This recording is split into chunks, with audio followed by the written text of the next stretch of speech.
आज मैं आप लोगों को कुछ हकीकत बताने जा रहा हूँ। एक परिवार था जिसमें रौनक नाम का लड़का अपने माँ बाप एवं भाई बहन के साथ रहता था।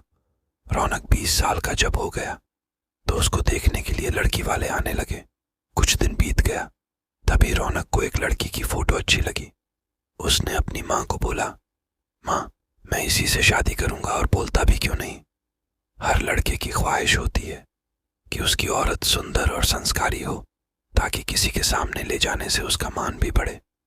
उसकी माँ ने बोला, ठीक है बेटा, तुम्हारी शादी मैं इसी से करवाऊंगी। और लड़की के पिता को हाँ बोल दिया।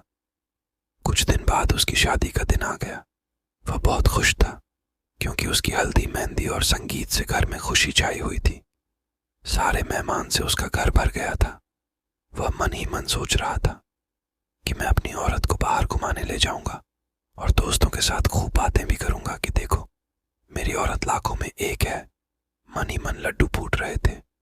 और उस दिन उसका इंतजार भी खत्म हो गया, क्योंकि उस दिन उसकी शादी जो हो रही थी, गांव वाले भी धूमधाम से बारात लेकर लड़की के घर पहुंचे और दोनों की शादी भी हो गई। जब सुबह विदाई हुई तो उस समय लड़की को डोली में अकेले ही ससुराल लाया जाता था। 4 कहार डोली को उठाते उठाते थक गए थे। वह बेचारे सोचे कि कहीं पेड़ दिखा तो डोली उसके नीचे रख देंगे, तो थोड़ी देर आराम करके फिर आगे बढ़ेंगे। और आम का पेड़ तभी दिख गया। वह लोग डोली को रखकर पानी पीने लगे और बोले कि बहू, अगर आपको भी प्यास लगी हो तो पानी पी लो। बहू ने कुछ नहीं बोला और चारों की थोड़ी सी आंख लग गई।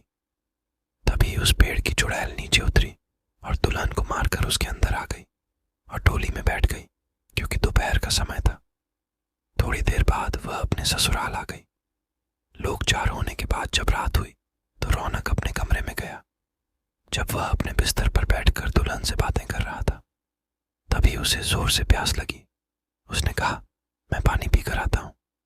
दुल्हन ने बोला, आप बैठो, मैं पानी दे रही हूं।